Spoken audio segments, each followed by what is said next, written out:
here in the middle of the summer. I'm sure this is a busy travel week and people have plans with the holiday, just in our rearview mirror here. So we certainly appreciate everybody coming out.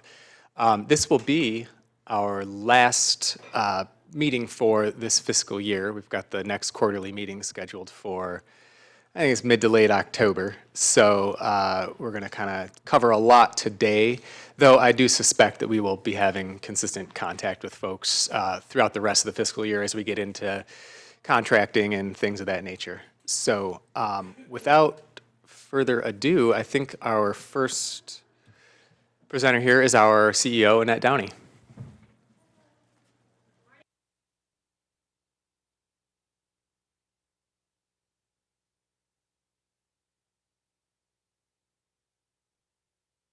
Have some updates to give you. You know what, I didn't bring a watch or any way to tell time, so, okay, all right, I'm just going to talk and let me know if I'm getting close to my time limit. Okay, the first thing I wanted to make sure everyone understood, I know we have had some subgroups and we've been meeting and we've been working out consistent rates across the entire network. And at this point, I believe everybody has an understanding of the rates for specialized residential. We've shared those methodologies, and we are kind of waiting on the rates for community living supports, the unlicensed settings. And I know at the last quarterly meeting, we had asked for feedback, preferences. We were weighing, not hearing me okay? Sorry. We were weighing how to set up those rates for unlicensed settings because there could be a whole variety of the way supports are provided, right? We have people in unlicensed settings that have 24/7 supports. We have people in licensed settings that receive 5 hours a week, right? Big variety. In the asking for feedback from the provider network, it seemed that there was a preference to lean more towards per diems, except when there was lesser number of hours. I know it was thrown out the last meeting, 10 hours or less. Maybe we do more of a per hour reimbursement. Otherwise, we go with per diem. So we were looking at making that change to happen October 1st when we roll out the new rates for specialized residential. But following our last meeting, we had some meetings with the state. And they came and we were talking about rate methodologies and rate setting. And the state gave us feedback that they are considering eliminating the per diem rates for unlicensed. Now, they made that change, boy, I'm going to say maybe 4 years ago, where we used to pretty much do all hourly reimbursement on the CLS codes. That would be, what is it, H20, who knows your codes well, H2015. And that was pretty much what we used. The state changed about 4 years ago to H0043 and wanted us to use more per diem, so a lot of people got switched to per diem reimbursement. What we decided is if the state's going to eliminate the per diem methodology, we didn't want to shift everyone in this room to change the way you're billing to per diems only to have to come back and tell you in 3 months it's disallowed and go back again. So we're going to freeze the rates that you have right now for unlicensed settings, just a continuation of the current rate methodology and the current rates that you have until we get clarity from the state as far as the coding and what they're setting up. They're also adding some new codes. So October 1st forward, they're putting in some new codes. It's called, Jillian, do you know the name of that one? Overnight Health. I think it's called Overnight Health and Safety. It's a code that's never existed before. It's addressing people who need more supervision type support at night, but maybe not hands-on assistance, but they are still defining how that code can be used, should be used, how it's being defined, how it'll be reported. So we figured let's not roll out something across the entire network if it's possible that the state guidelines are going to reverse it. So if you have people you're supporting, and you're using those unlicensed community living support codes, just a continuation of what you're doing. When people are coming in new for the first time, I know in the beginning that was a challenge because we didn't have set structures. So we have a lot of thanks to give to Dina. She is sorting those out one by one. So if you have somebody being referred, there's a question about rates, Dina would be your primary contact person to make sure we're turning these around as quickly as possible so we don't delay people seeking support. But again, we're trying to avoid having to reverse work on everybody's behalf. Does that sound like a fair plan to everybody? Okay, all right. Let's see, the next item I have to cover is change of residence occurring outside a person-centered planning process. So I'm going to start by telling you a story. Some of you who work in Wayne County may have heard John Toppy speak before. Does anyone know the name John Toppy? No? Oh, yeah, okay, Vicki does. Okay, then if people don't know him, we should have brought him here. Kathleen does. Well, he tells his story, and he is a gentleman who received supports in Wayne County, but he lived in our state institutions, 3 of them, and pretty much grew up the majority of his life. I think 39 years he lived in the institutions. But when we were moving and closing institutions in Michigan, he transitioned to group homes. And when he tells his story, he lived in 8 or 9 different group homes in the 80s and early 90s. And when he tells his story and you meet him, and he's a very charming and great guy, you say, well, why would John be moved to all these different group homes? And if you ask him, he would reply, and he allows me to mimic his voice, and he would always say, I don't know, I would come home and all my things were wrapped in a garbage bag, and they wouldn't tell me, they would just move him. And often he would go to day program during the day, he'd come home, everything moved, you live in a new house. And often he would change his day program because the new house, geography-wise, didn't work with the day program. So those are things that happened in the 80s and the 90s. And I remember as a young case manager, I started working in the field in 93. It kind of happened, even into the mid-90s, I would say. But I totally didn't expect it to still be happening in 2019. And I want to let you know we've had a couple instances brought to our attention with a couple different providers in our existing network where folks were being kind of moved around like puzzle pieces within the provider network. Well, we think John would be better at home D, and let's move Sally from home D to home A, and people are being shuffled, including out of county. So I guess I wouldn't think this would have to be said, but I just want to make it really clear that moves, when it comes to where people live, need to happen through a person-centered planning process. The person needs to be engaged, their family needs to be engaged, their support coordinator should be part of the dialogue. Obviously, you as providers are with the people and know the people, but we can't have that happening outside a person-centered planning process. So I feel bad even saying it, because to tell you the truth, I don't know which providers are involved, but I guess I thought, let's go on record and make sure it's known, not on my watch, right? People are not going to be moved for the convenience of our provider. Now, that being said, obviously things happen. There are some homes that have been unable to be relicensed. There's some providers who are retiring, just saying, okay, I'm retiring, and things like that. But even when announcements are made, there's some contract terminations, and all these things are going on within our provider network. Let's just make sure we're all keeping each other honest in the process of honoring the person-centered planning process when it comes to where people live. Does that sound fair? Reasonable? Yeah. Okay. And like I say, I hate to make something a bigger deal than it needs to be, but I thought let's just say it to everyone to make sure that that doesn't happen for the folks that we serve. If people need to move, it should be a very thoughtful process that engages their interest and input, and along with those of their trusted others and allies. So our next one, technology. So I mentioned this in a interest survey went out to everybody a couple months ago.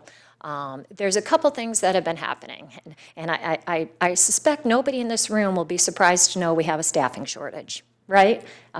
We all know it. So what we're taking a look at, do we have people that are living in homes that have 24/7 staffing just because they've always had 24/7 staffing? And what we're hoping to do is look at some new ways of using technology and innovation to say there's a difference between having access to 24/7 support and having somebody sit in your living room while you're sleeping all night, right? There's a difference. And this model of access to 24/7 support, I suspect, will work for a lot of people. I also suspect there's a lot of fear around that and angst about what if. But there's models across the nation that are doing this, and highly successful with people with some pretty significant needs. And what we want to do is come up with a group who's willing to give it a try. Now, like other models that we're rolling out, it's not lost on me that providers get paid when you're providing staff, particularly if it's an hourly reimbursement model. So what we want to do is get a group together to focus on how can we have staff available should people need assistance, but not have staff sitting in living rooms all across our county while people are sound asleep all night. So we're looking to pull together a work group. Part of the dialogue of the work group will be looking at payment methodologies. So it's not lost on us that if you have to pay a staff to be dispatched or a staff to monitor a call center or have a cell phone on them and be ready at any moment to go out to one setting or swing by someone's house or even pick up the phone and call and say, hey, I saw you're out of bed, is everything okay? We want to figure out a way that's fair to providers so that you can be paid to provide that ready-to-serve model and set up a way that we know that the people living in the homes are safe. So we're hoping to have a provider, or a group of providers would be great, who are interested in piloting this. Let's take a look at it. And you know what the reason why we're looking for volunteers to do this? There is no doubt in my mind that the people we serve and the families we serve trust you guys and your opinions more than they trust mine, right? They know that you have served their sons and daughters, you know them.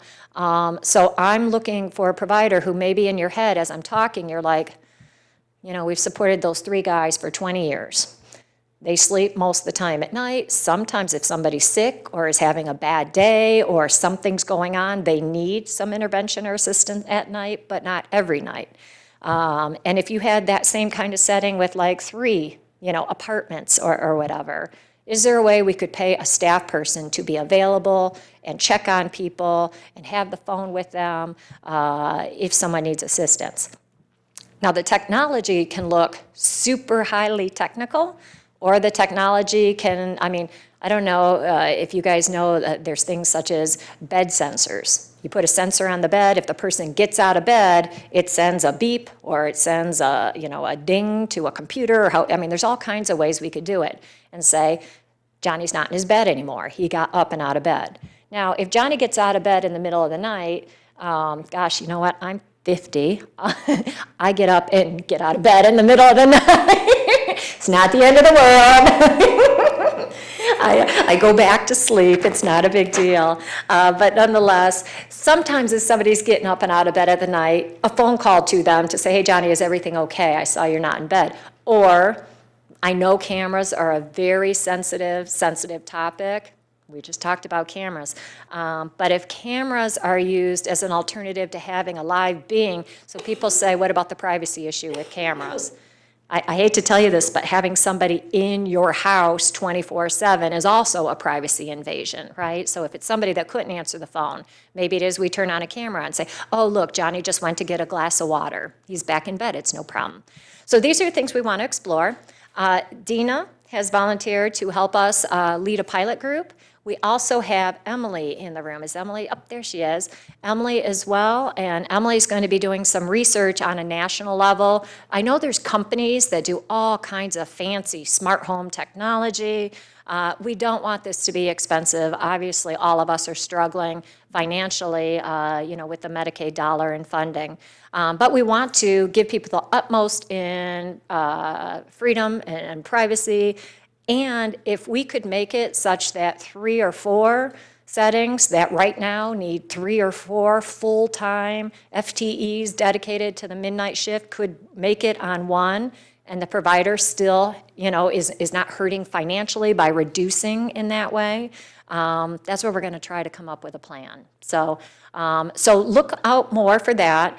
Those of you who responded to the survey, we have your names. We'll be reaching out. If you did not respond to the survey saying, yes, I have an interest in this, go ahead and make sure Dina gets your information. So we'll be setting up a work group to kick that off.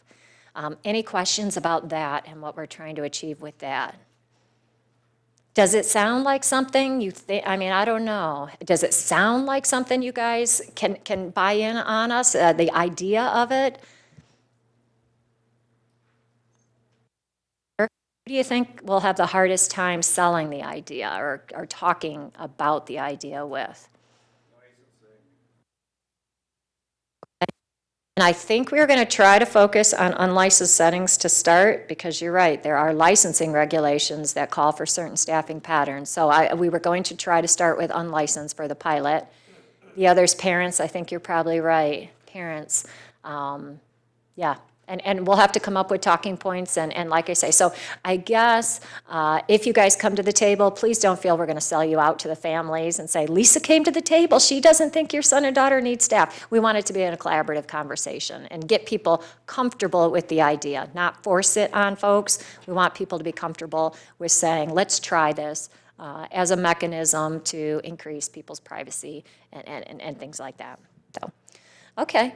The last thing I want to share with you then is in October, we are hosting a network provider leadership institute. So the dates for that are October 14th through the 18th. It's a Monday through Friday. We are bringing in national experts. It's being run through the University of Delaware. And if you wanted to Google it, it's called the University of Delaware Leadership Institute on Developmental Disabilities.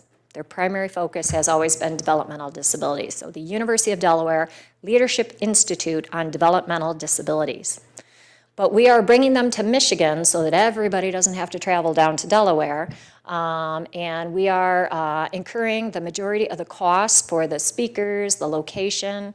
We decided we're going to host it up north. So we're hosting it at the Garland Resort in Lewiston, Michigan. Is anyone familiar with Garland? Has anyone ever heard of Lewiston? Okay, a couple people. The reason we wanted to have it up north is we want it to be, in addition to hearing national speakers, and it's a week to get away and develop your own leadership skills and develop organizational change, and you identify yourself, what you're working on within your own agency. But we also thought it's a good time to get away with a group of our leadership staff. It's kind of a retreat type concept where pretty much we start in the morning, go all day, you have dinners on your own for the most part, and then people socialize and all kinds of nice networking happens in the evening and such. But the speakers, I attended down in Delaware in 2009. I'll say it was the best professional development training I have ever attended, so the quality will be very good. We did an interest gauge to see who would be interested in attending.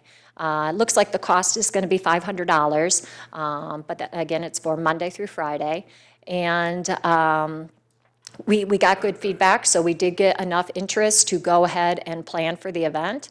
And we will be developing the schedule, the agenda, and asking for formal application and registration coming soon. So make sure if you're planning on going, block out those dates.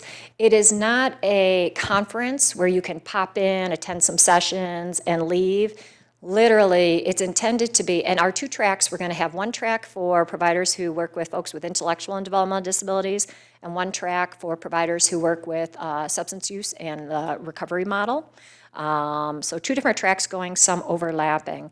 But literally, it's a week focused on you personally, individual leadership and development of skills, and your organization. So you got to commit to the entire week. Do people have questions about that? We're excited about it, and we're happy to see so many people have interest. Even if you didn't reply that you were interested, we'll send out, the application. Our fear would be if we get too many, we have 110 providers that provide community living supports and specialized residential. We can accommodate 50 providers. And then we're going to fill in with our staff as well. So if we get 60 or 70, we may have to narrow based on some criteria. But based on the interest survey, I'm hoping we'll be able to welcome anybody who would like to attend. Now, obviously, we have providers that serve folks with mental health needs and mental illness diagnosis. What we would probably do is this will be our kickoff one. host another one in the future, more specialized with the tracks for folks with mental health needs. But I still think if you have an interest in attending, the content isn't exclusive just into intellectual and developmental disabilities. It's really about transformational leadership, personal development. I don't know. I hope you guys have an interest in going because it is a great training, and you leave. It's almost like a bonding experience and a cult, I guess you could say. As far as when we come back, we're all going to be like, oh, we're so excited, or at least that's the experience most people have. So I hope you'll want to go. Does anybody, it's not really like a cult, but you get a whole week immersed in community-based supports for people we serve and how do we change the world. You know what I'm saying? It's like, I don't know if you know, sometimes you go somewhere away and then you come back and you're like, wow, that was great. And then everybody who did your work for you while you were gone for a whole week's like, calm down already. So I did want you to know we also have national experts on, so it's the National Association of Direct Support Professionals will be there, and there will be tracks and sessions focused on workforce retention, how to handle the shortage. I mean, we're trying to get the topics specific to areas of interest. So does anybody have questions about that Leadership Institute? Suppose you just look for an email from us with more information. And for those of you who don't know the Garland Resort, I'll tell you it's an amazing, it's on a golf course, it's in the fall in northern Michigan. I'm hoping we get great weather where we can all sit out on a patio and spend time together. So I think that'll be a great part of the experience as well. And if that makes a difference, Google Garland Resort, and you know, so we didn't put you up there in log cabins with rustic. I mean, it's got running water, and it's a nice place where we'll all be staying. So, okay, that's what I had to cover. Did anybody else have any questions for me before we move on to the agenda? I think everybody had a great 4th of July weekend, and now we're all just back to work, huh? Okay, all right, well, I'm not going anywhere. I'll turn it back over to Adam for the next part on the agenda then. Thanks.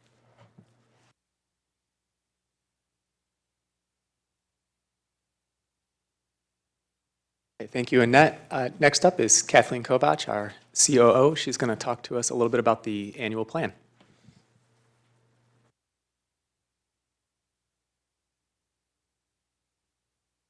Morning, everyone. Welcome. I can get excited about the annual plan. Most people know me as being the person who leads strategic planning and annual planning around here.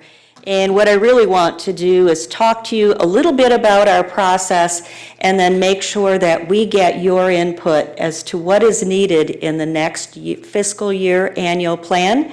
So we are looking at beginning October 1st through September 30th. We do a fiscal year plan, not a calendar year plan. So many of you know, I hope you know, that we do a strategic planning cycle. It's a 3-year cycle, and we completed that, a new strategic plan last year. Our board approved the 3-year plan in July of last year. So this annual planning year is the first year of our 3-year strategic plan. FY20 will be the second year of our strategic plan. So why do we do annual planning? Hopefully all of you do that with your organizations. You take time every year to take a look at your mission, vision, and values. You look at your services, what programs you're offering. Are you maintaining a leading edge on the services and supports? And we like to think that we as an organization do that. I think Annette talking to you about some leadership training that certainly translates into systems change and getting excited about new and important services and supports and treatment to people. And certainly in order to do that, we have to take a look at our resources. Annette also talked about staff shortage. So when we look at the use of technology, that moves us strategically into new directions, and that is exactly what this planning is all about. I guess I'm not going to talk too much about mission, vision, and values, but it dawned on me on the ride in that we really do need to make sure our mission, vision, and values align.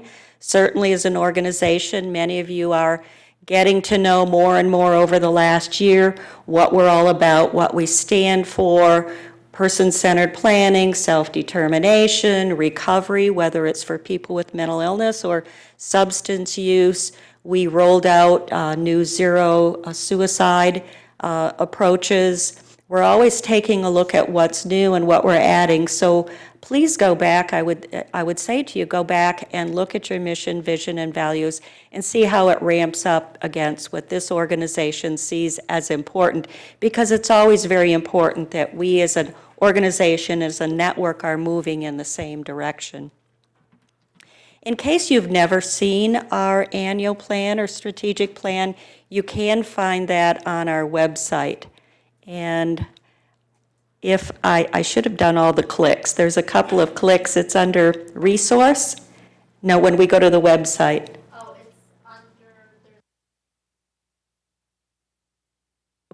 Thank you. Press room and then reports, and then you can find the strategic and the annual plan. I didn't make copies. There's so many of you, and I wanted to be environmentally conservative. Yes, that's for you. Pardon?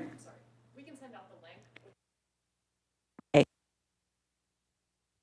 All right, we'll send out the documents so that you don't have to wend your way through our website, but nonetheless, it is always on our website. It's good for you to know so you can find it as a resource and can also talk to the people you support, the families and allies also, who have never seen it and might be interested in what we're all about and what our mission, vision, values, and practices are all about. These are just a few of the reasons why we do an annual plan or a strategic plan. And you'll get a copy of this slide deck also. It is our way of thinking, it's our way of processing, and really, quite frankly, we are expected per statute to do some annual planning. So we have always done annual planning here, at least for as long as I've been with this organization, which has been about 12 or 13 years. We did add a strategic planning framework around that because we know that many goals and objectives can't be accomplished in a year, so we have multi-year initiatives also. We do want significant input from people. I do, or as other staff at this organization, meet with our citizens advisory committees. We have a strategic planning work group, recipient rights committee, so we try to get as much as possible in front of those groups. I did spend some time with folks at a clubhouse last week getting their input, and it was really extremely important to me to know what people are thinking about and what's important to them in their lives. Your input also is very important. I think it's important for you to know that we do have a survey. You have a hard copy that was distributed today. We also have that survey on our website. So we actually would like you to go there to do that because it automatically tabulates what your input is about, and we do some data analytics around that as we develop our annual plan and strategic plan. I won't go through all of this. This is just to remind people our mission, our vision, our values, and let me see, we've added a few. Many of you know our hashtag more respect, less labels, more respect, one or the other. That's really gaining traction actually across the county. Annette was telling us not too long ago that we're starting to see those posters inside the school system, so that's really good. So even though we know we needed to speak about people with respect and dignity, we didn't have it in our values statement, and we wanted to remind people of that. These are a set of principles. I talked about zero suicide, cultural competency is in there. We're doing a lot of work around disparity of services, making sure that undervalued groups are represented not only coming through our front door, but also in the services and supports that we offer once they get into our service delivery system. These are the 6 strategic priority areas that were developed during the strategic planning process. They set the framework for each annual plan. What I did is, in this slide presentation, is just show you some of these subcategories under those strategic priority areas. Administration and operations has accreditation. Many of you know about value-based contracting. And then we have another number of initiatives around provider network management and development. You can see those specific goals in those areas if you go to the FY19 annual plan. I talk about the 19 annual plan as a reference point for you to maybe take a look at it and think about what you believe is important for FY20. As you can see, advocacy and empowerment is extremely important to the people we support as well as this organization. Rights and guardianship is all about supported decision-making. Many people know of it as alternatives to guardianship. Community education and advocacy, we've got a lot of statewide initiatives. Peer supports and services have been part of our strategic plan and annual plan for several strategic planning sessions, so that will continue. Doing course corrections on person-centered plan, family-centered planning is important, self-determination, and choice of provider and services. Budget and financing has its separate breakout area. We know that we need to continue to advocate for ongoing funding or improved funding, increased funding for the work that we do. And again, we look at our funding strategies, as Annette talked earlier about technology. How do we fund that? How do we make sure that if we're investing in a certain particular new initiative, that there's good return, not only in the good lives for people, but financially, is that a good investment for the public dollars? And one of the things people know I always talk about, and we talk about at this organization, is the wise use of public dollars. We're all taxpayers. I'm sure we've all talked to taxpayers who want to know what we're doing, and we want to make sure that the dollars that flows to us, through us, to the people that we support are used well for the outcomes they want in their lives. Health and wellness, everybody knows the whole discussion about integrated health care. That is a top priority for us. And so the whole person becomes a focus, and many of you have been on the front line of making sure people get to their medical appointments and their health care is improved. So I want to thank you for that. You're likely to see that continue. And services and supports, this includes services to youth, children, and families. Justice initiatives tend to be diversion from the police system to the jail system, or people coming out of the correctional systems, making sure they're connected and appropriately supported. Crisis services, we added a mobile crisis service for kids. Again, culturally competent services. And social determinants of health, you probably have heard that. And I do know that when I talk to people, where I live, do I have a job? I heard recently education is important to people, and do I have transportation? That is an ongoing approach. And again, most of the people sitting in this room have some role in those social determinants of health. So I thank you for that. Substance use prevention and treatment, and then finally technology and innovation. We do a lot of data analytics. Many of you have been introduced to dashboards, or if not, you will be more and more.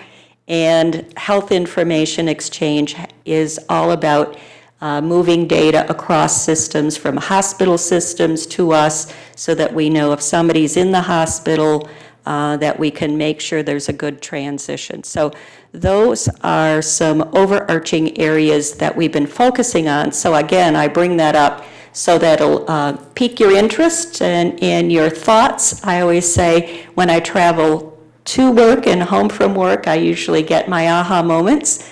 I'm not sure whether that fits for you or not, but wherever you find your aha moments, please think about what's important for the people you support, what's important to you as providers, and fill out a survey and provide input call Dina, call me, call any of us. And it's not a one-time deal. Sometimes when I go out and talk to people, think, oh boy, I missed my opportunity for input. But throughout the year, we've been listening to the things that you've had to say. We've been listening to the people that we support, and that too goes into the development of an annual plan. Finally, this is the timeline. I just might note to you that a draft annual plan will be on the website on the 23rd of August. There is a public forum on the 27th, and the board is expected to approve or vote on the annual plan in September at the board meeting. Any questions? Any thoughts? Yes. Think.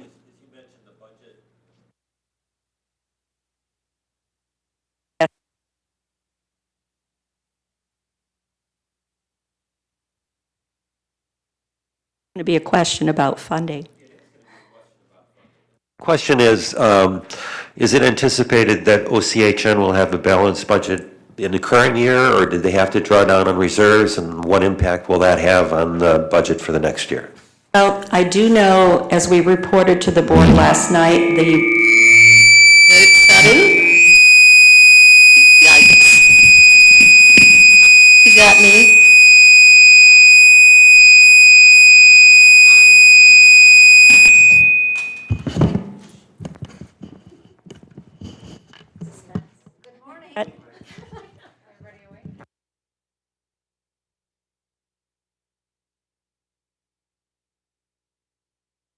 I turned it off. Oh, back on. We have a teleconference or a face-to-face meeting with, can you hear me?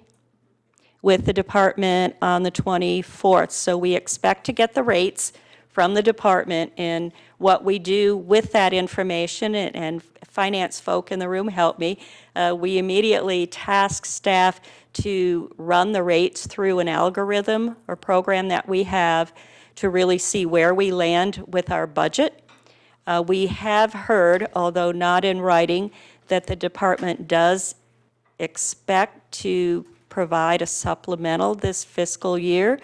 And as Anya, our Chief Financial Officer, reported last night at the board meeting, it could be anywhere from $40 million to $60 million across the state. So what that means to us in this county, in this PIHP region, is anywhere from $4 million to $6 million supplemental for this year.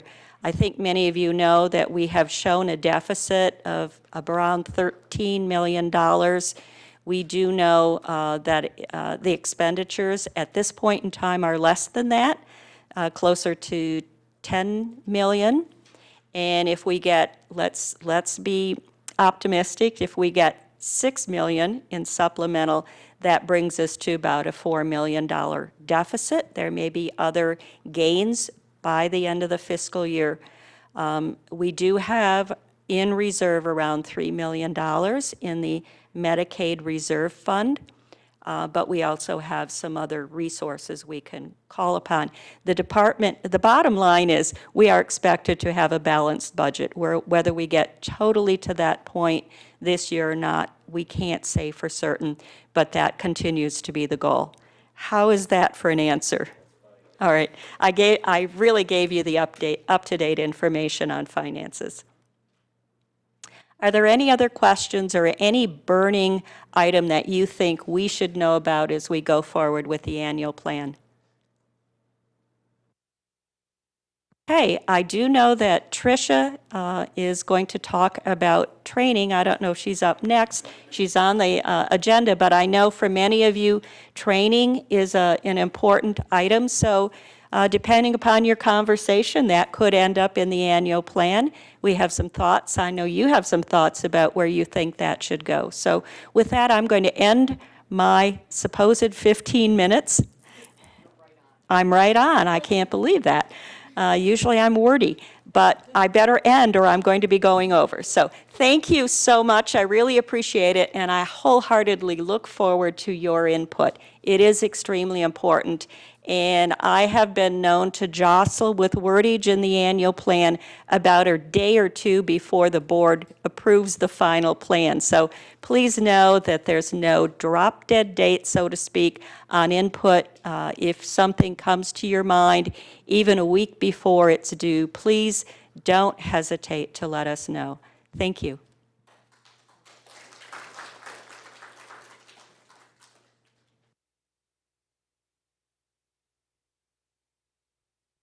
Okay, next up we have Donovan Snow. He's a newer OCHN employee, and he's going to talk to you a little bit about a transportation project that we have ongoing.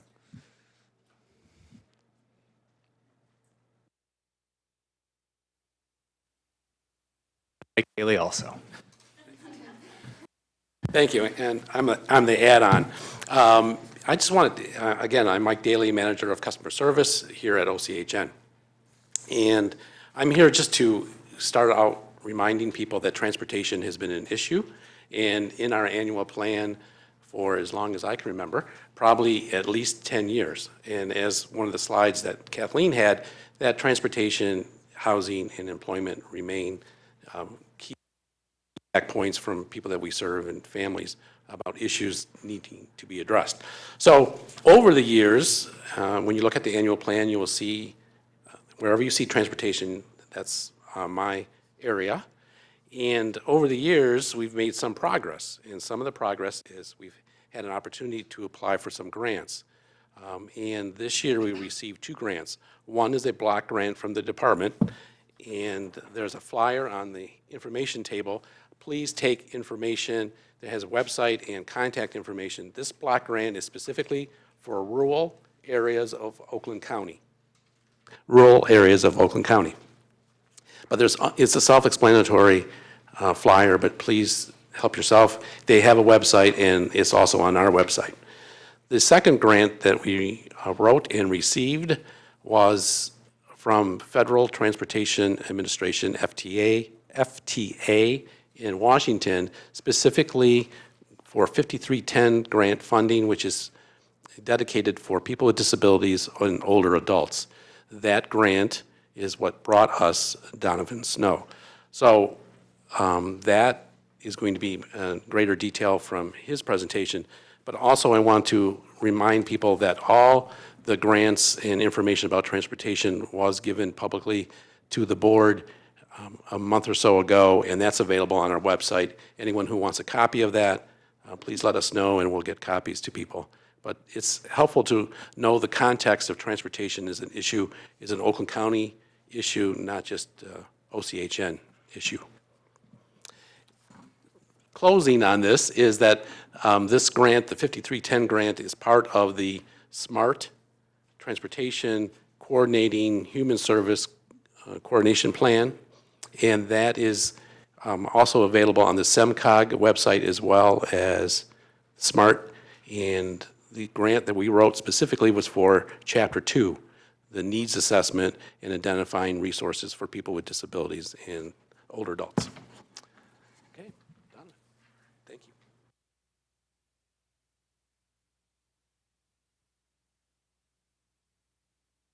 Okay, good morning, everybody.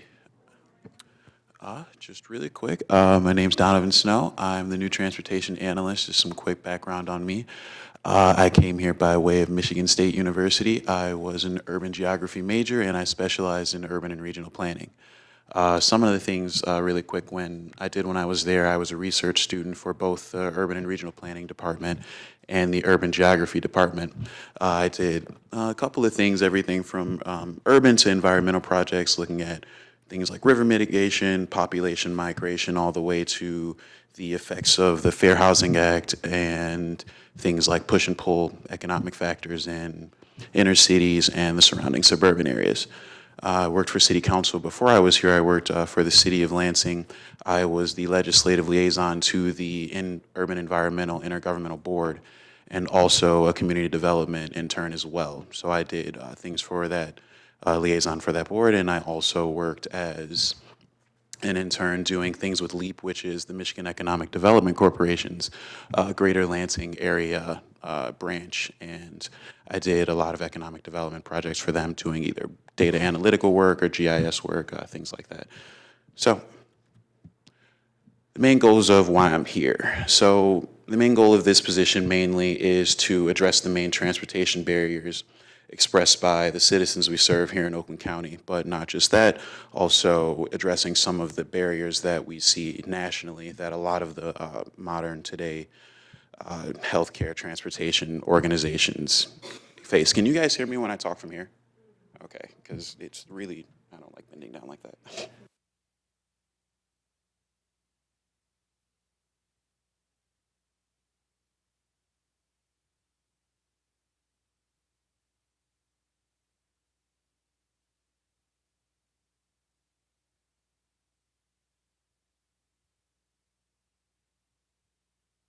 A little bit.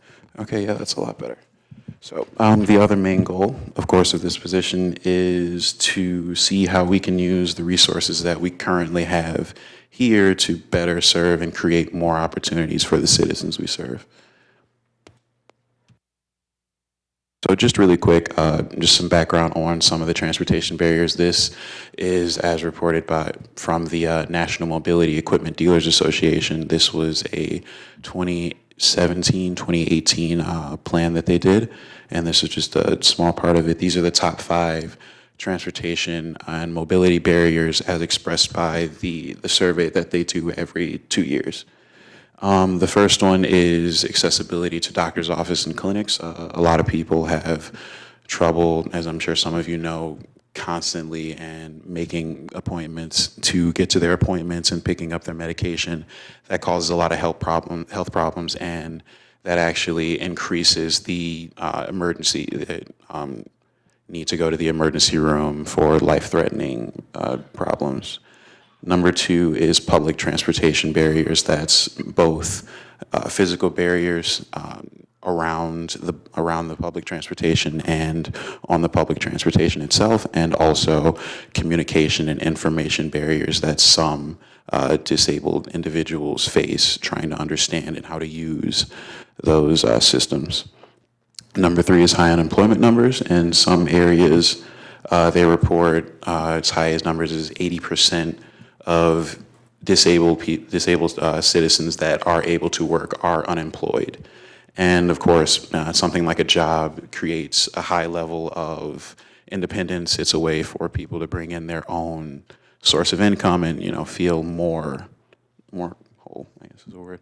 Number 4 is the need for fair and accessible housing, both the housing itself, being able to use the housing, and the housing being accessible for public transportation, close to public transportation, for them to be able to get to and from their appointments and whatever else they need. And number 5 is disability awareness, and that is raising awareness to combat the stereotypes and prejudices that a lot of the disabled persons see. So that are the national barriers that I am here to try and work with. So what we want to do more specifically is we want to see exactly what our citizens here are experiencing, and that is the main, one of the main points of my position here. We want to create a survey to give out to a lot of our citizens we serve.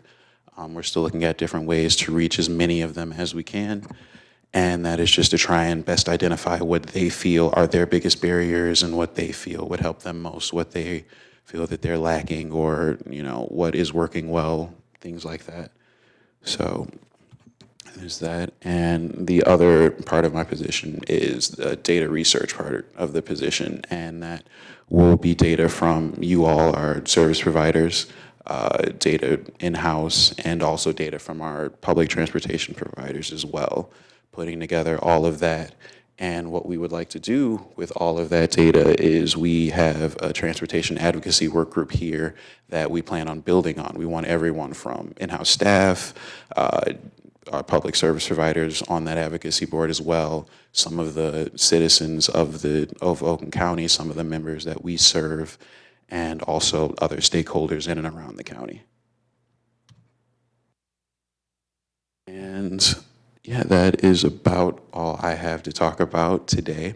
As a brief presentation, we will have soon, our communications team is going to put up a tab on the website for transportation where you'll be able to ask any questions, submit any concerns, or anything that you would like to talk about. If you would like to contact me directly, here is my email address and my OCHN phone number. I unfortunately have not gotten my business card yet. I'm still pretty new, so I don't have any of those to hand out. And that is the end of my presentation. Does anybody have any questions? Okay, looks good. You all have a great day.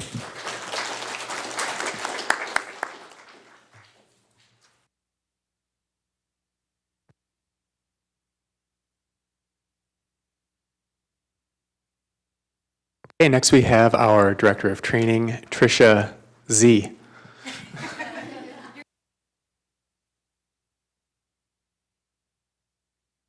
I wore my heels so I could keep it tall for like Darren. So good morning, I'm Tricia. I think I have kind of mingled with a few of you now here, and I just want to give you a few of our training updates. So since our last meeting, we've held 3 different webinars. Has anybody here attended any of our online webinars? Thank you, Emily.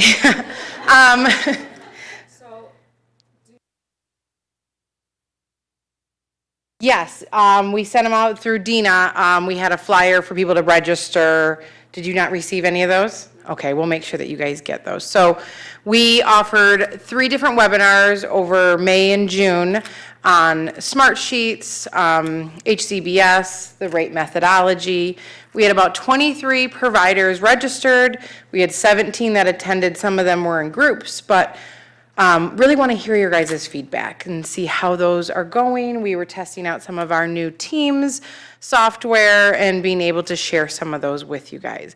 They are recorded, so except for the HCBS, we have to re-record that. We had a few technical difficulties, totally my fault, where you could hear all of us talking, but you couldn't see the actual PowerPoint.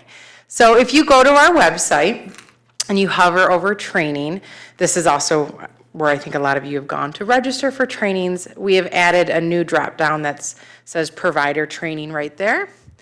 And when you click on that, that is going to take you to all the archived webinars. So they're all recorded. You're able to watch them back to see all the information that was given. If there was any PDF documents that were also attached to those, like the specialized residential rate methodology, we'll have those here at this page. You can also find our some clinical training videos that were created, any information on our rights, and then of course a link back to our overall training page for anything that you guys need. So any specific provider-based training, we're gonna keep here on this provider training website for you guys. So probably what you're most interested about is training reciprocity. So we did have all the PIHPs in the state sign a letter of agreement in May that ensures that we are all adhering to the same training guidelines. So what that means is that we will be able to accept trainings from other counties. However, it's not just instantaneous. Now that we've all agreed to use the same guidelines and we're all going to be training to the same standards, each PIHP, which Oakland County is their own, there's some that have multiple counties in them, all need to vet each training to make sure that they adhere to these state training guidelines. And once that is done, all the scores will be posted online. So say when Tony and Esther call me and say, do you accept this from Traverse City? I can say, yes, I do accept that, because we will know that they have scored all their trainings and that we're all adhering at the same level. I am working with both Mork and TTI to do this. We're doing this together so that they can vet them, we can, and then we can make sure that they have everything that they need in there. So the state training guidelines is actually, there are specific guidelines for every topic that is required for training. And there is a state training guidelines work group. So I sit on that work group. I know that Jean has been on that work group before as well. There's providers that are on that work group. I added all the representation that we have, and it's statewide. So there's people from Kent County up north, Wayne, Macomb, so everybody has input into that meeting. But I also wanted to make sure that you guys knew that there were actual providers on that work group. So this is kind of hard to see, so we'll make sure we send this out as well. With those guidelines comes a training requirements grid. So I know there's been a lot of questions about the 3-year requirement for some training, some are annual. Some counties are all different, some are by year, some are every 2 years. For example, like Macomb County, they're not on the same schedule that we are on. So this will put everybody on the same schedule as well. So this is probably more trainings than some of you are required for your staff to take, but we wanted an all-encompassing grid here. So we'll make sure you get that PDF out as well, and I will make sure I link it onto our provider training website as well. And so in addition to looking at all these guidelines, embedding all of our trainings, as we look to make trainings more accessible, we've heard from a lot of you guys that sometimes it's hard to get to trainings, or it's hard, the requirement for staff to be trained sometimes is a lot. So we are looking at different web-based trainings. I know MORC offers that right now, TTI does not. So we are looking at how we can expand that. Also looking at where some of the trainings take place. So right now, MORC is in Auburn Hills and TTI is in Troy. So that kind of leaves a large amount of our county that have to travel on this side of the county for training. So we are looking at that as well. I got pretty excited with some GIS maps the other day about being able to lay over where everybody's providers are and where that looks like for training. So I had a little IT geek out over there.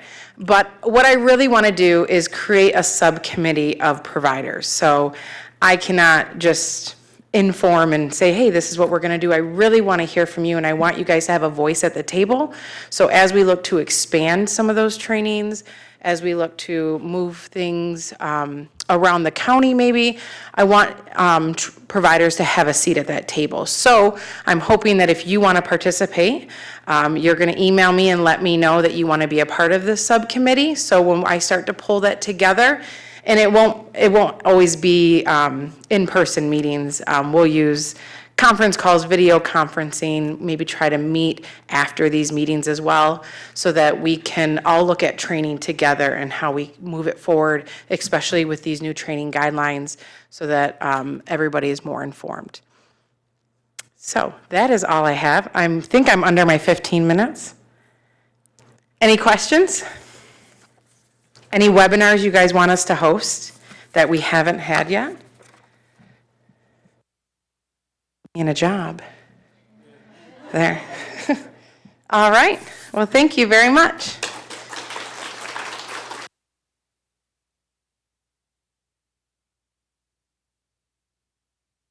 Good morning. I'm Vicki Suter, Director of Rights and Advocacy. I'm going to talk about stigma for a few minutes, and then Jean will come up and do a rights update. 2012, the Michigan Department of Health and Human Services asked all the PHPs and CMHs to address stigma. A survey was completed by individuals getting services, and it was asked, where do you experience the most stigma? And their answer was, where I get my services, in the public mental health system. So the department asked all the PHPs and CMHs to address stigma within the public mental health system. OCHN, as well as our provider network, and some of our direct providers were involved initially. We created a work group, and that work group is called BEST. BEST stands for Begin Ending Stigma Today. We have been working since 2012 on that effort. We have not cured stigma yet. We hope that we've made some progress, and we want to continue making progress.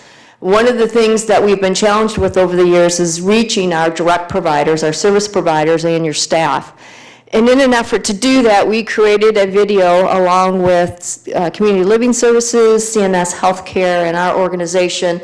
And we're going to show you that video, and I want to see if I can get a little bit of feedback from you on that and talk about where we can go from here. The video is called Just Like You. It's just under 8 minutes, and it's not boring.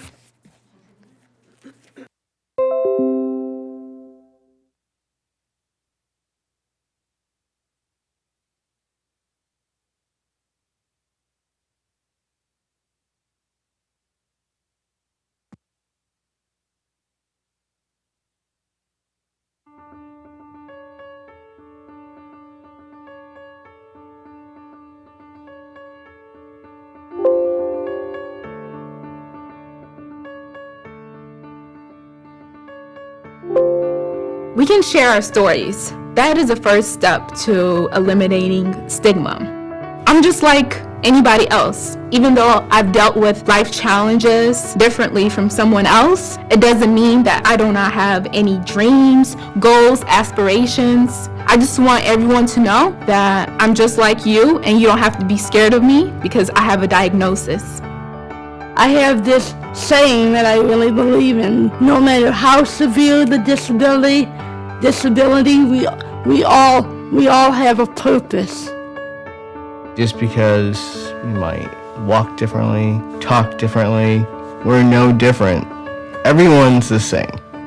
I'm a wife, I'm a mother, I'm a grandmother, I sing, I write poetry. I've worked for a job with Community Network Services Anti-Stigma Program for going on 12 years. I've also served on Oakland County's Community Mental Health Authority Board since 2007. I'm just like you. I was at the Secretary of State with my staff, and he was standing up next to me. And I was talking to the lady, explaining to her the situation, and she was talking to my staff. I'm like, wait, but hold up. I'm here. A very good friend of mine, we were on the phone one day, and out of nowhere, she said, Renee, you should think about living in a nursing home. How did that make you feel? Really hurt. People will come over to him and start talking to him, and the first thing they'll do is their voice tone will go up, their volume will go up. And so on a few occasions, I have said his hearing is actually really good. His feet don't work so well. It makes me feel hurt and angry and sad just because I feel that people don't get to know the person that I am and the life that I live and why it's so important for me to want to be like everybody else and be just like you with friends and everything else and have a social life. I'm just like you. Stigma exists because many people have prejudices and prejudge people who have mental illness and physical limitations. They don't quite understand what a person with a mental illness or physical developmental disability is going through, and it's easy for people to, just not walk in their shoes and understand what they're going through. Like, I don't mean fear as in they're scared of me. I mean fear as in they don't know how they will connect or if they can connect with someone with a disability.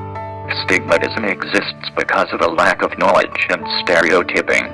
People who have a disability, whether it is physical, emotional, or mental, can still work, live independently as well as have friends, live a normal life. I feel as though people who stigmatize others need to learn more about different disabilities and not judge others by how they walk, talk, or feel. I'm just like you. What we can do as a society is educate ourselves and not make assumptions. You might be surprised at what you find out, that what you thought a person was capable of doing or what their dreams, goals, and aspirations might be could be so far beyond what you thought that person can do. So you really need to take the time to get to know people on an individual basis. Everybody should treat people like they want to be treated and not like a little child.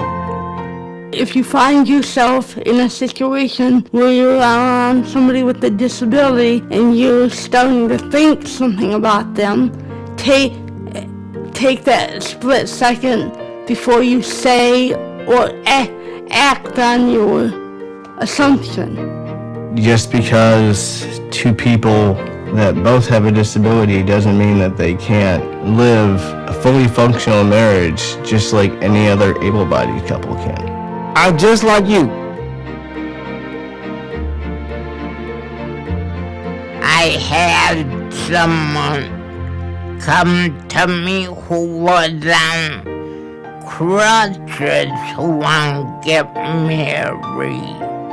I told him, go for it, make your dream come true. Like, live like you don't have a disability and always put yourself forward when you're introducing yourself to somebody. If they bring up something and they don't think you'll know about it and they say, oh, sorry, like, just tell them, like, no, I know about that stuff. It doesn't matter that I have a disability. Go with the flow of your family and who your family is. Don't try and be what your next door neighbor or your relatives or someone else is or wants you to be. Just do what's right for your family. I prefer that they give me more independence, but I would rather, if they're not sure, I would rather they ask me if I need help. We have to challenge stigma so that people who are in positions of authority, who make laws, who determine funding, understand that we're people too, and we have needs just like everybody else's.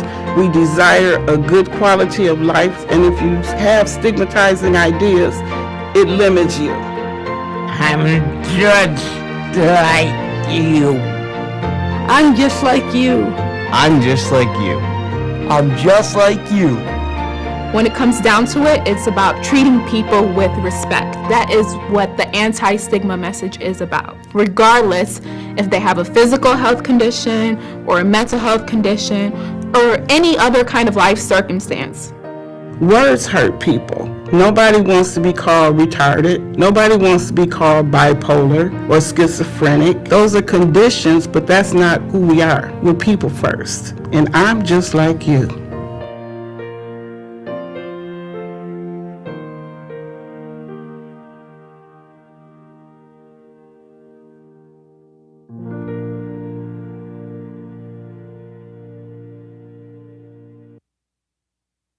Any thoughts about that?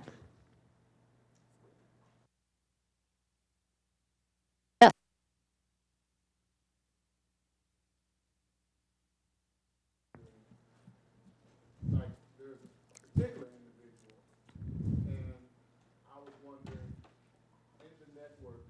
Social, because I'm trying to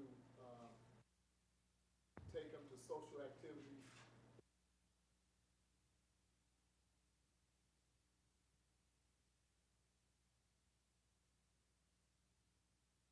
And you know what I'm trying to say in that area? Sure. OCHN is not a sponsor of those, but I really would I would encourage you to look to the community as a whole. Yes. For that, not just looking for disability-only type of events. Right, correct. So, yeah. Okay, so I guess let me rephrase that question then.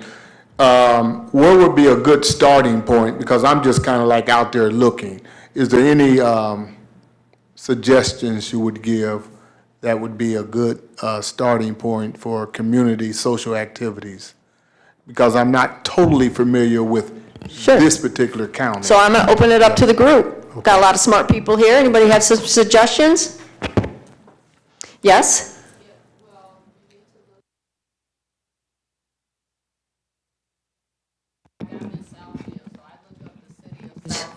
Good point.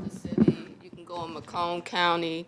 Right. And, because we did CLS for years, and a lot of activities by just looking up.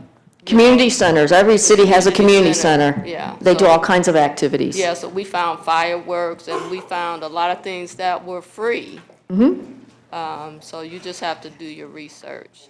Great. There was somebody else. Who else had their hand up?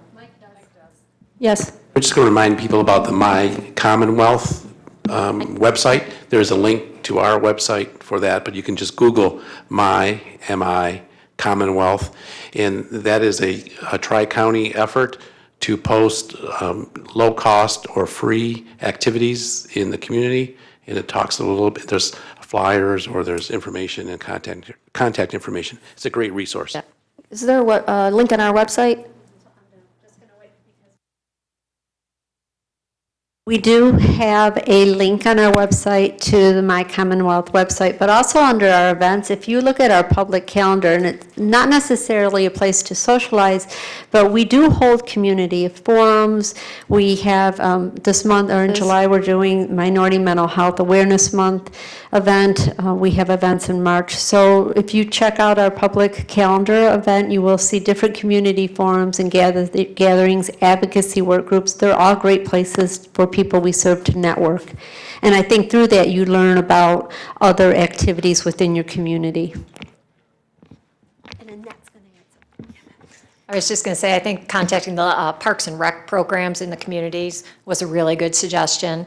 There's also websites that you can enter. One that comes to mind is meetup.com, meetup.com. And you can sort it by areas of interest, and you can sort it by putting in your zip code and saying, how many miles are you willing to travel? But if you go to meetup.com, put in your zip code, within 5 miles of your address, there's hundreds of gatherings, everything from quilting classes to pug lovers, for dog lovers, you know what I mean? Jogging, biking, photography. Another one we have found, volunteering is a good way to connect people with others in their community. And there is a website called createthegood.com, Create the Good, and that's a volunteer site, same thing. You enter your zip code, and you can narrow it down. Do you want to volunteer for the environment, working with seniors, food banks, you know, and it'll tell you all the opportunities within your zip code and how far you want to travel. Wow, you got all kinds of information, yes. Yes. Thank you.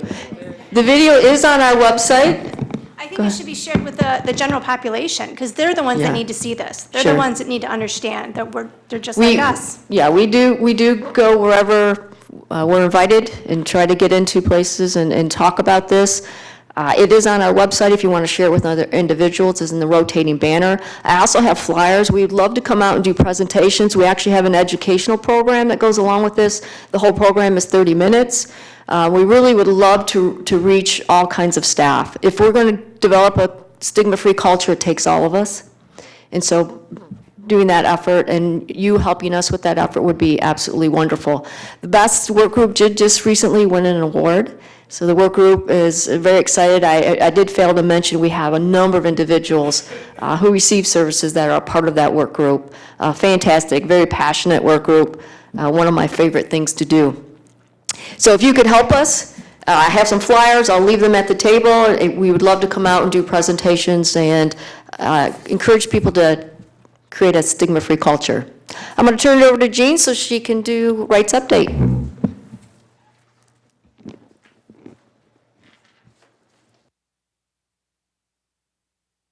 Well, good morning. I don't have a cool video, sorry.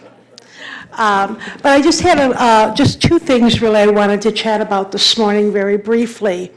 The first thing is that it's been a couple of months since the ORR let this group know that we would accept licensing IRs too, incident report. We have noticed an uptick in the number of licensing IRs that are coming through. Your staff only need to write one, but I was actually surprised that we weren't getting more. So I wanted to remind you today that the ORR does accept the licensing. For those of you who operate licensed settings, we accept the licensing IRs.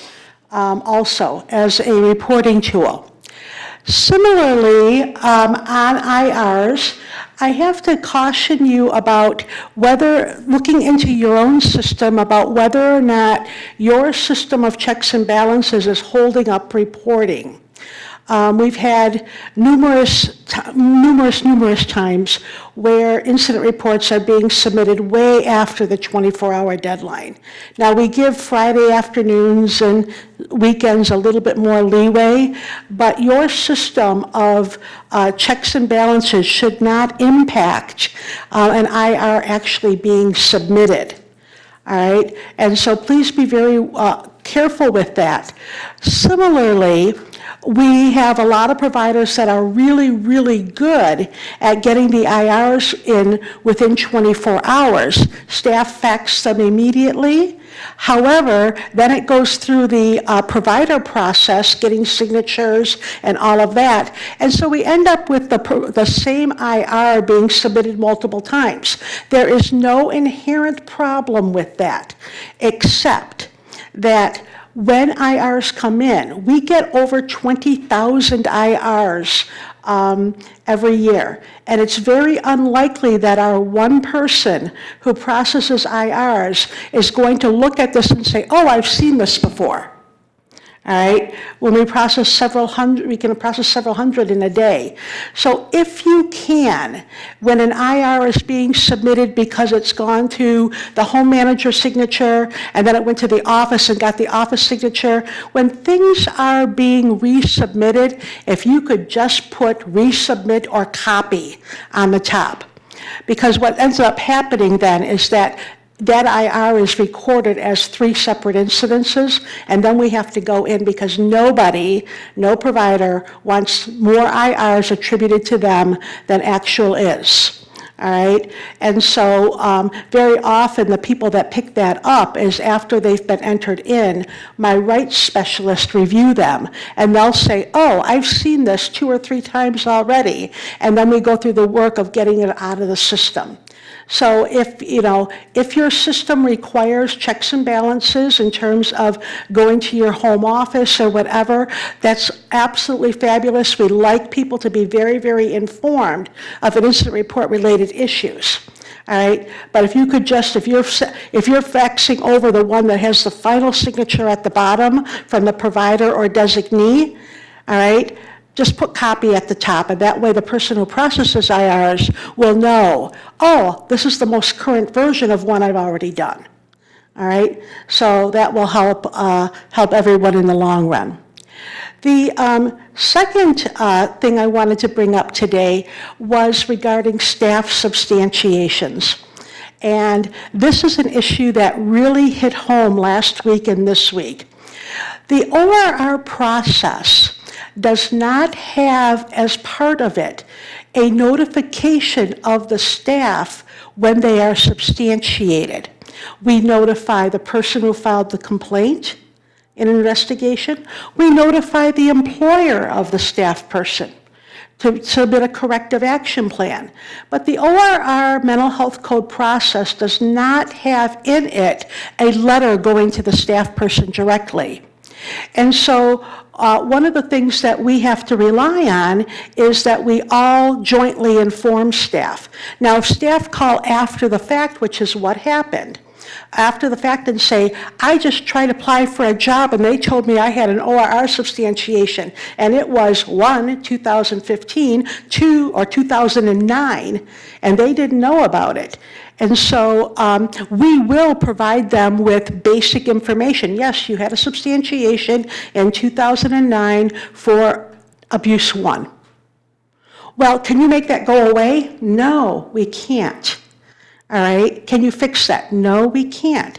But one of the things I was thinking about from your standpoint as a provider is that this provider found out about staff persons having substantiations. They didn't disclose it because they didn't know about it, but I got 2 angry phone calls from staff going, I was never substantiated against. Is that I think as a group, we need to be kinder to each other and let our staff know that, yes, you're being written up or you're being retrained because you had a substantiation. All right? Now, we can't all, many times in substantiations, our staff leave our organizations before the rights process has played itself out. And so what we get from the employer is, oh, the person's already left. That's the corrective action plan, all right? So we record that. But nobody ever goes back and tells that staff person, all right? And there's no legal requirement that any of us do this, per se. All right, but I think when we look at the staffing shortage that exists, I felt bad for these 2 providers because they had already invested time and energy, all right, in hiring new staff. And just during the background check, they discovered that they had substantiations, and then based on their own policy, not Wright's policy, on their own policy, because of the nature of the substantiation, they chose to not go forward with the employment, but they'd already put hours in. So I think that as a group, it would probably behoove us, and I'm talking to my own staff about it too, to let staff know, be very concrete, when they're being written up or being retrained or being counseled or something like that. Let them know that you do have a substantiated recipient rights. And that way on your applications, they're not falsifying information. But very often they just simply didn't know.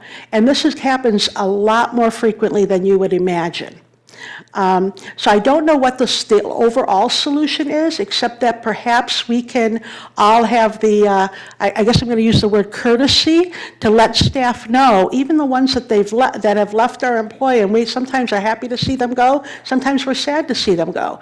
But to simply say, you know what, I wanted to follow up and let you know that the investigation that was going on before you left our company, that you were substantiated against, because it's not part of the ORR process. It's not something that is in the mental health code or the administrative rules. We notify a lot of people about a lot of things, but unfortunately, the substantiated staff person is not one of them.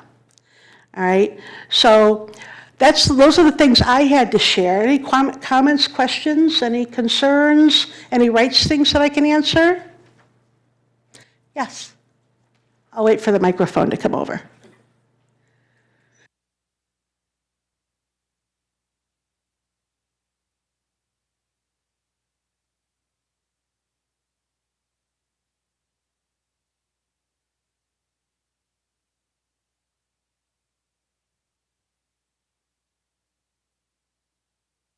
No.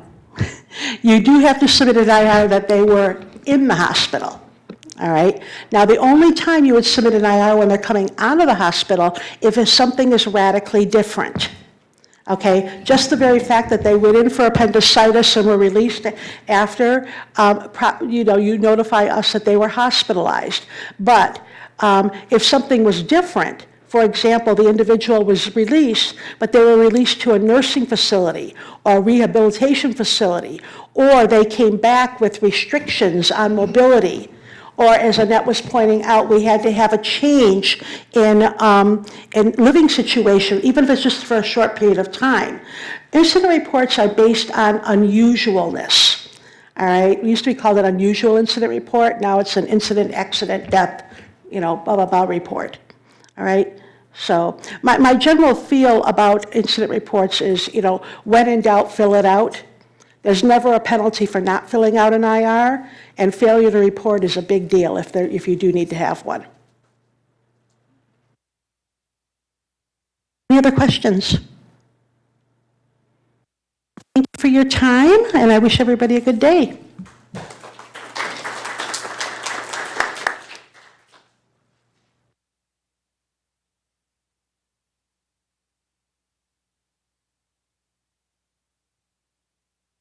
Adam and I are actually going to tag team this one, and I get to come up and be the popular person in the room. So I'm Jillian Trumbull. I'm the director of the service network. I've met some of you, not all of you, although I look forward to meeting all of you at some point in the future. One of the things, or the thing I primarily want to talk about, is the contract attachment D reporting compliance. So I know most of you have heard Victoria at least one, I think two, of the quarterly provider meetings. She's nodding yes, so two. Talk about the need for us to have the financial status reports and quarterly status reports that are outlined in your contract with OCHN. We have not seen a lot of providers submitting those reports, and I know she's come and she's reviewed the process. We've sent out the instructions over email, and then in April, I think it actually came from Dina under my signature via our YMLP. that these are essential reporting requirements for our contract, and we gave some dates with which we needed to have them in by before we started taking contract sanction action. So that date has passed, and I still have 55 providers on that list who have not submitted financial status documents.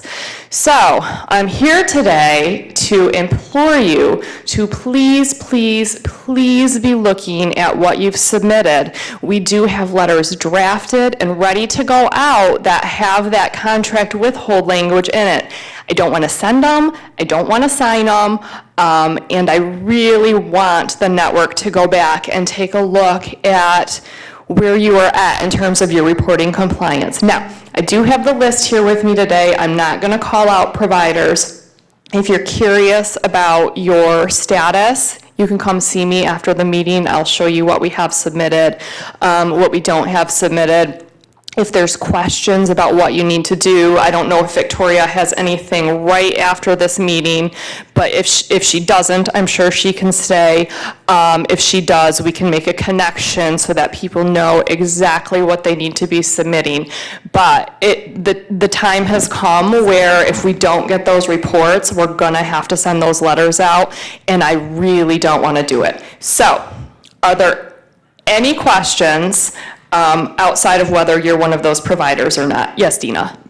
I just wanted to add, Jillian, that it's not just the financial reports, it's all the reporting on the attachment D. We are also missing a number of the insurance certificates, so we need those as well.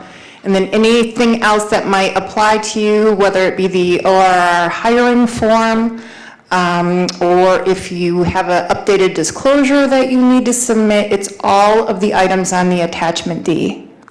Thank you. So the financial reports are where we're at in terms of the sanction language, but we do need all of your documents submitted. And again, we can show you where that is. Are there any questions? All right, I will stay after the meeting, so if anybody has a question about where they might be at, if you believe that you did not get those emails or that documentation, we'll grab your name too and follow up with who in your organization did get the information. Does that work for everyone? Okay. So. Jillian? Yes. I just want to add, we don't want to sanction anyone, right? And one of the reasons the financial reports are so important, you already heard the question, I appreciate you asking the question, and Kathleen gave the analysis of, we're cutting it close as to our budget. We have projected a deficit. It's gonna come in very close because the state and the legislators, we're hoping, are gonna approve a supplemental to help bring us close. Our funding, only 4% is people in this building. I mean, our funding is the funding that goes to all the providers. We've got to know the financial status, the projections, the spending of all of you in order to know how we're going to balance this budget. That's why it's so important. I will say, if Anya, our CFO, was here, I've heard her say many times, we don't want to cut rates or impact services. And I'm sure if you have other funders in other regions, I'm assuming many of you work in other counties, when the budget's showing a deficit, they're very quick to say 10% cut across all providers, right? We've seen this before. Even 20% cut I've seen even with other funders. We are trying our very best to not negatively impact the services for folks that we serve and not cut the rates that we have promised to you and we have worked with you for October 1st forward. But in order to do this, we are trying to keep our thumb on the pulse of the spending, know our projections. If over half of our provider network isn't sending in any financial reports after, well, it'll be a year in October, that impacts our ability to have our thumb on the pulse of our financial situation. So, Jillian has the list. See if you're on the list. Go home, send the reports, so we don't have to send out letters. And the letters are, your next pay will be impacted if you don't get these reports to us. We don't want to do it, but we've got to somehow instill the importance of getting this to everyone. So don't make us have to write those letters, okay? Oh, thank you. I do want to, this triggered one thing for me. Some providers did get the email, they worked, they got everything up to date, and then they stopped submitting. So make sure you're not one of those providers as well. And the actual sanction letter, as Annette indicated, is it's your standard contract sanction letter, and it's a payment withhold until the reports are submitted, at which point the payment would be released. So I really don't want to send them. Let's please make sure that I don't have to send any to anybody, because it's not good on our end, but it's worse on your end from an operational standpoint, and we just don't want to have to do it. So I think Adam has happier things to talk about.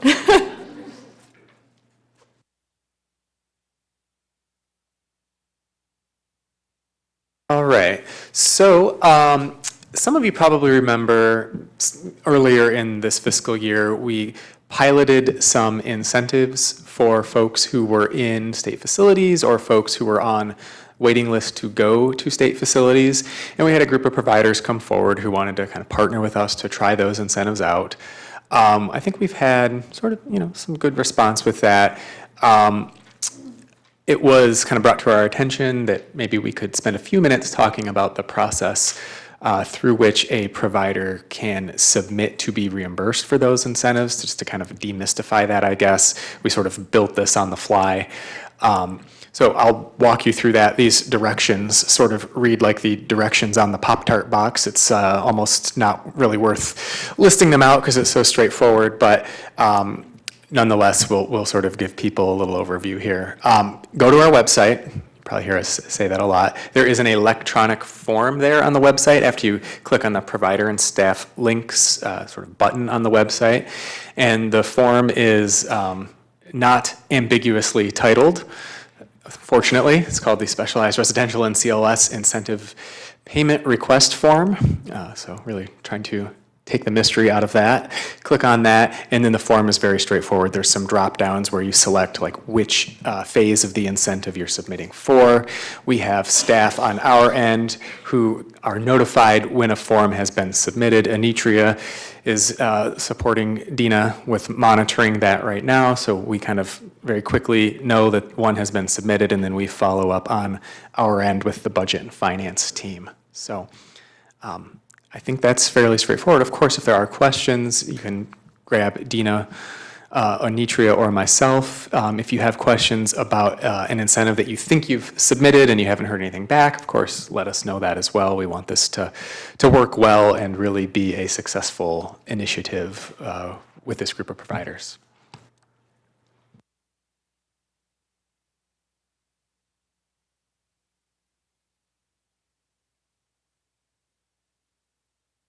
A quick note, the October meeting has been moved a bit, so it'll now be on the 24th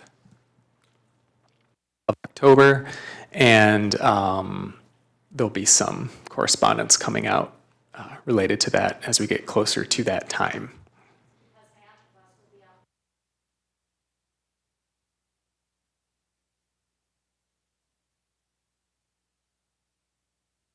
I do have a couple of other things that I'll mention real quick. We've been getting feedback periodically that when core providers are submitting packets or sort of sending referrals your way, that there are sometimes some pretty significant delays in responding, verifying, letting the core provider know, sports coordinator, case manager know, are you or are you not able to support that individual?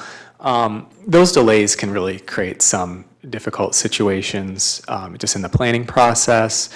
It sometimes impacts other networks of providers like hospitals who we're working with also. So we really just wanted to kind of encourage everybody to try to be efficient as you are processing those packets, knowing that a delay might cause a sports coordinator to have to take additional time in reaching out to other providers. It might result in somebody sort of being stuck or kind of parked in a hospital needlessly. So anything you can do on your end to just really be efficient in reviewing those packets and communicating with supports coordinators and case managers about referrals, that would be greatly appreciated. And similarly, we've been getting some feedback. We hear it from sports coordinators, case managers. We hear it from hospitals, other community partners and stakeholders that supporting individuals who have challenging behaviors is an ongoing problem. I'm sure this is not lost on anybody in this room.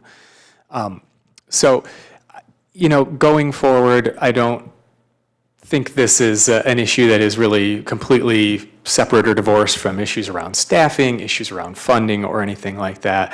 However, it's something we're keenly aware of on an ongoing basis here. There is always at least a couple or a few situations where we're working to find a provider for someone who has particularly challenging behaviors. Sometimes the perception of the individual is largely based on what's read, what's in kind of historical clinical documentation, and maybe not based on maybe what's currently going on or the latest update on an individual's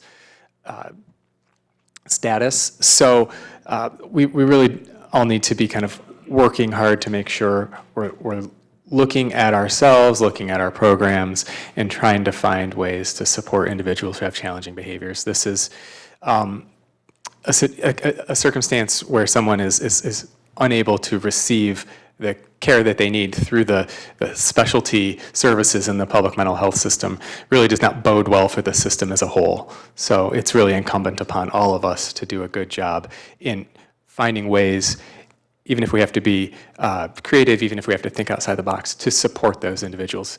The failure to do so really introduces a significant amount of risk to the whole system, and no one wins when the perception of the public mental health system is that we can't support those individuals.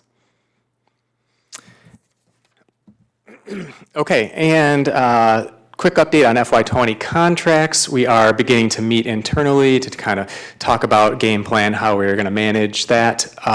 There's obviously a lot of providers, and everybody, when you signed a contract in September of last year for the FY19 contracting period, you signed a one-year contract, so that means we have basically 105, 6, 7 contract renewals that we have to do. So we're not anticipating any major language changes at this time. There'll be some correspondence coming out relatively soon about recontracting and the FY20 contracts. So wait for that, kind of keep your eyes peeled for information related to contracts in FY20. And the last thing on an up note here is the Provider Appreciation Breakfast is going to be held October 11th. There will be a save the date coming out in September. So we're hopeful that we have a lot of participation and that folks from the Specialized Residential and CLS Provider Network will be able to join us for that.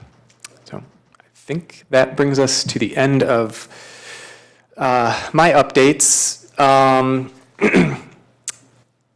The miscellaneous item on the agenda was what I mentioned already, the next meeting being October 24th. So I'm happy to open up the room for some questions, comments at this time.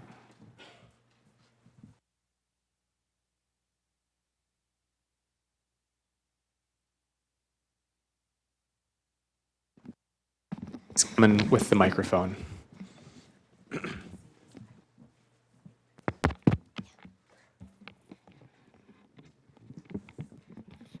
So Adam, I have a comment. You made a very good comment with regards to the referrals that we receive and how we view them and see them.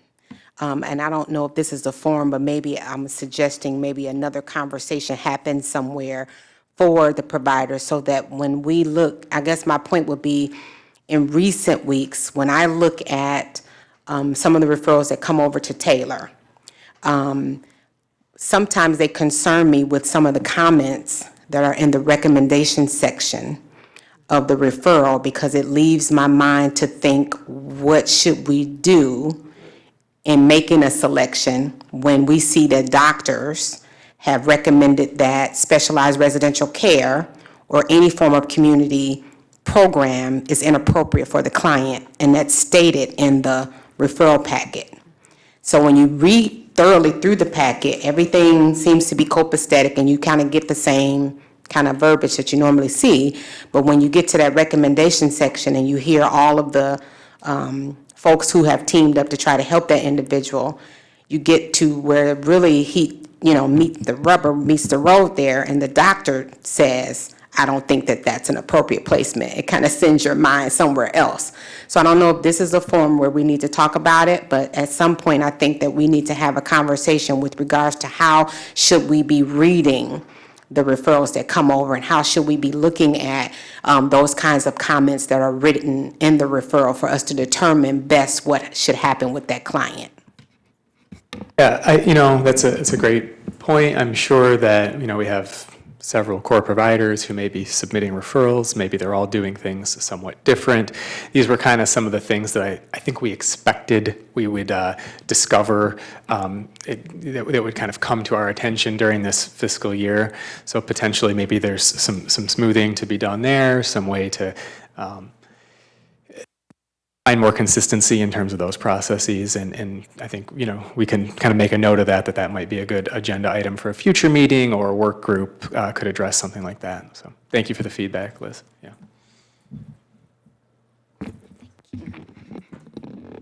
Other questions, comments? Okay, well, I think several of us are going to hang out for a little bit here and